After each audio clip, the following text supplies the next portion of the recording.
الصلاة والسلام على أشرف الأنبياء والمرسلين نبينا محمد وعلى آله وصحبه أجمعين. All praises to Allah subhanahu wa ta'ala. We thank Allah subhanahu wa ta'ala for allowing us together again in the masajid of Allah, the places of worship that Allah subhanahu wa ta'ala granted us like a garden that of Jannah in dunya. We attended, we listened to the Quran, we hear the promises of Allah subhanahu wa ta'ala. If you recited Quran and you read the translation, for example, or if you understand Arabic straight away to the Quran, you will find that the Quran always talk about the Akhirah, Jannah, and Nar, hellfire, and paradise in the past tense, which is something, if you understand the language very well, you will find it very fascinating. Is that Allah talk about it in the past tense, means as if it has happened. It's already done. The people of Jannah, they are in Jannah, and the people of hellfire, they are in the hellfire. May Allah subhanahu wa ta'ala protect us. So when you recite it, you find that Allah is telling us about who have entered Jannah already, who have entered the hellfire, and what leads them to such destiny. If you listen to the story of Rasulullah sallallahu alaihi wasallam when he went to the Isra and Mi'raj, is the same. The angels have shown him some of the scenes from the heaven and some scenes from the hellfire. There is a long discussion on what's the scholars' interpretations to this phenomenon, but it is with no doubt Allah subhanahu wa ta'ala objective with this is to increase our yaqeen, our certainty in Allah subhanahu wa ta'ala. We are certain that the akhirah is happening. We are certain that Allah subhanahu wa ta'ala created Jannah. We are certain that Allah subhanahu wa ta'ala created hellfire. Every believer, every Muslim needs to wake up in the morning with that iman revived in the heart. Every day I have to remember, whatever I'm going to do in dunya, there is Jannah and there is hellfire. There is reward from Allah subhanahu wa ta'ala and there is punishment as well. Such understanding and such remembrance, if you have in your day and night, would create a great balance in your ibadah. There is a short story. I might talk longer, but no problems. Hopefully you are not rushing. But I'm just telling you the story before I tell you the hadith. I want to create a great connection with this hadith. This story, imaginary story, is a theoretical story. A man was very ill. Very ill, khalas. He's very sick. He went to the doctor. The doctor told him, you have only 2 or 3 days and you are leaving this dunya. He went to another doctor, he said the same. He went to the third doctor, he said the same. Everyone is confirming that he is gonna die soon. The first thing that comes to his mind, that how much he have sacrificed for his friend. He has a very close friend that he loves him so much. He straight away go to him. He met him and told him, look, it's confirmed that I'm dying soon and I have sacrificed a lot for you and I have stayed with you. We have a long companionship together and I just need one request from you. I need a favor. I want favor when I'm dying now to be done for me. I'm so scared of death. Can you come down with me to the grave? When they put me in the grave, you stay with me down. He told him, what a silly request. No sense. Everyone dies. They go to the grave by themselves. What happened to you? Come down. You are so emotional. You don't know.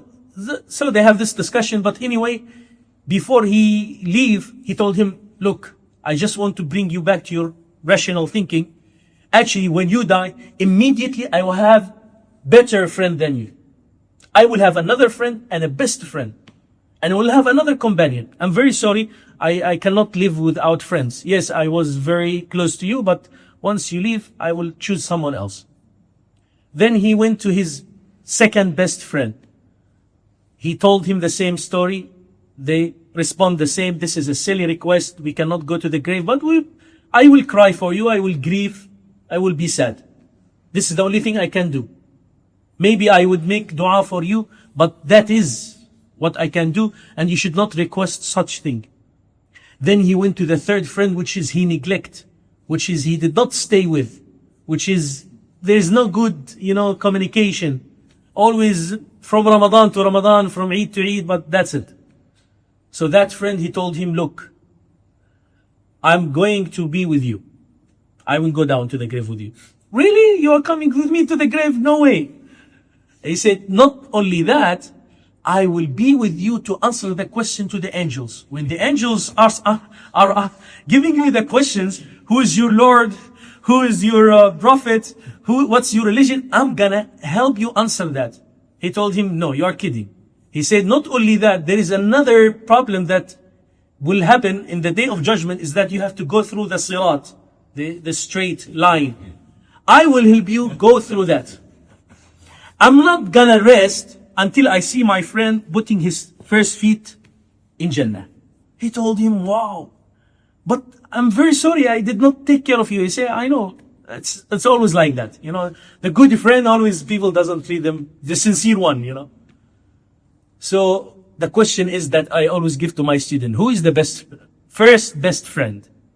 Who's the first friend that he said, no, I'm not gonna with you. I'm not going with you to the grave. I'm going to find another friend. I'm sure sisters are more smarter than us, right? They will answer right away. But I only have the brothers in front of me. So the first best friend is our wealth. When we die, what happened to the wealth? We cannot bring the golds and silver and money and currency inside the grave. It will go to someone else immediately. They will inherit it, right? We have inheritance in Islam. We cannot give to whomever we want. No. The money will choose where to go. Not you. The Quran have already decided that. The second best friend is our families, our wives, our spouses, our children. They will grieve, they will be sad for 2-3 days, but then after that they will go on in their life. Maybe once in a year they will remember us, they make dua or they give charity. And if they are righteous, they will always remember us with the dua. But they will not come with us to defeat the questions that will come toward us, inshallah, in the grave. The third friend, which is our amal, our good deeds. Your good deeds are the only one that will help you to go in. And that's where, when you read the hadith of the angels, when they will come with the hammer. Do you know the hadith? There are 2 angels will come to the grave with the hammer. They will ask you the questions, inshallah, and you will answer, bi'idhnillah ta'ala. But those who does not answer, how they couldn't answer when they were Muslims in dunya? The question is, why they couldn't answer the questions when a year 1 boy can answer, like 5 years old boy can answer who is his Lord, who is his Prophet in dunya. But why in the akhirah, when someone have lived so long and knew that Islam is his religion, Prophet Muhammad is his Rasul, but yet some people, the hadith mentioned, they will not be able to answer these simple questions. Because they did not put these beliefs into practice, into amal, into good deeds. Whenever the commands of Allah subhanahu wa ta'ala come to them, they knew it's from the Quran, they knew this is halal, this is haram, this is permissible, not permissible. They did not apply that. So when the question comes, only those who have applied that Allah is their Lord will be able to answer the question. So we have to remember this aspect and this dimension of reality that is coming before us. The reality is that if you are so healthy today, you will have death in the future. Near future, very far future, only Allah knows. If you are very rich and very wealthy, there is a distraction that is coming ahead of you. It is the death. So no matter whatever is your blessing, if you are famous, there is death. So there is an end point for every person that Allah created. After that, all the blessings of dunya will be destroyed. What remains from all these blessings? The blessing of amal salih, good deeds. This is the only transitions that you can do in the akhirah. You will stand there and start counting. Oh, I give how much charities, how much fasting, how much this and how much that. You will be counting like that exactly. And the hadith told us that. Rasulullah told us that we will be running around the prophets asking for help. They will say, nafsi, nafsi. But then we will remember, oh, our parents, maybe my mom used to be so kind to me in dunya. We will go to our parents, they will say, no. Nafsi, nafsi, myself, myself. So everyone, except the Prophet Muhammad sallallahu alaihi wasallam, that he will intercede for his ummah. Allah will grant him the shafa'ah, and the shafa'ah is not for everyone. So we have to improve our connection with Rasulullah sallallahu alaihi wasallam through salawat upon him, through following his sunnah and following his commands to be able to be granted the shafa'ah, insha'Allah ta'ala.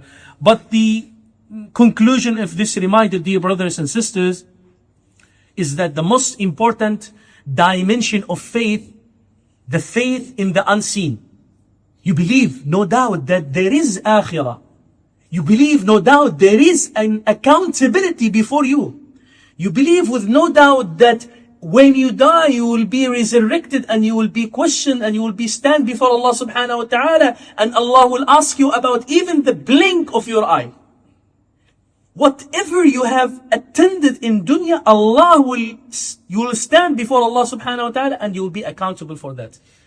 This belief is a treasure, is a blessings that will lead you, inshallah, always to be in the good state of iman, inshallah ta'ala, and you will always adhere to the amal salih. You will never feel lazy to attend the amal salih and good deeds, because you have no doubt that you are resurrected, inshallah, one day, and you will meet your Lord and you will be questioned about everything you have lived in dunya.